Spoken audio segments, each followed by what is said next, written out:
नमस्कार दोस्तों, स्वागत है आपका हमारे चैनल गीता गुरु 108 में। आज हम बात करेंगे गर्भ गीता के अद्वितीय उपदेशों की। क्या आपने कभी सोचा है कि हम क्यों जन्म लेते हैं, या फिर जन्म से पहले और जन्म के दौरान प्राणी क्यों कष्ट भोगते हैं? इसी सवाल का उत्तर हमें गर्भ गीता में मिलता है। गर्भ गीता महाभारत के भीष्म पर्व में स्थित है। भगवान श्री कृष्ण ने अर्जुन को उपदेश दिया कि प्रत्येक प्राणी अपने पूर्व कर्मों के अनुसार जन्म और मृत्यु के चक्र में फंसा रहता है। श्री कृष्ण कहते हैं, मनुष्य सांसारिक वस्तुओं की कामना करता है, परंतु मेरी भक्ति पर ध्यान नहीं देता।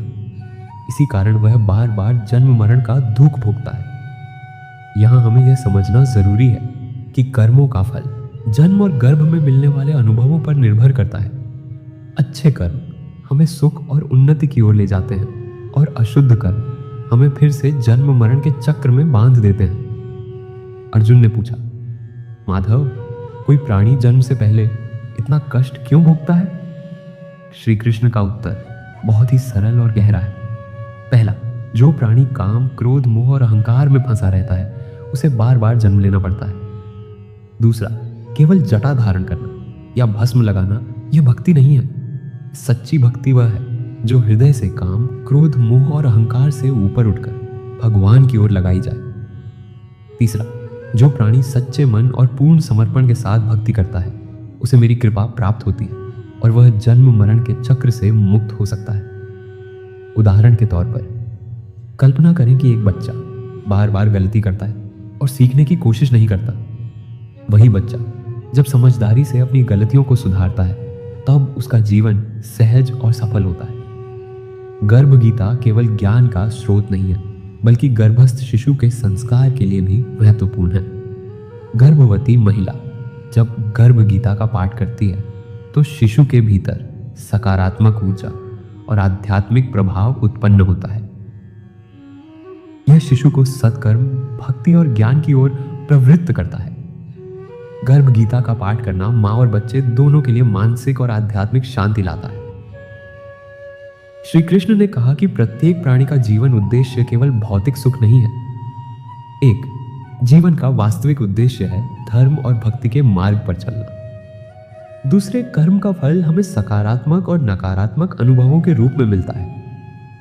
तीन, सही कर्म करने से आत्मा का विकास होता है और जन्म मरण का चक्र आसान हो जाता है। जो व्यक्ति अपने कर्मों को समझता है, उसे कभी भय और दुख का सामना नहीं करना पड़ता। गर्भ गीता में श्री कृष्ण ने 3 महत्वपूर्ण मार्ग बताए। 1, कर्म योग, अपने कर्तव्यों को ईश्वर की भक्ति और प्रेम के साथ करना। 2, ज्ञान योग, आत्मा, कर्म और जीवन के सत्य को समझना। 3, भक्ति योग, भगवान के प्रति पूर्ण समर्पण। ये तीनों मार्ग मिलकर हमें जन्म मरण के चक्र से मुक्ति की ओर ले जाते हैं। श्री कृष्ण कहते हैं, आत्मा कभी जन्म लेती नहीं, न मरती है। वह केवल शरीर के माध्यम से विभिन्न अनुभवों का आनंद या कष्ट लेती है। समझदारी यही है कि हम अपने कर्मों और भक्ति के माध्यम से आत्मा को मुक्त करें।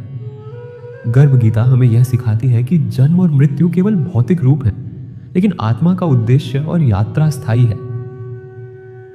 गर्भ गीता का नियमित पाठ करने से 1, मानसिक शांति मिलती है।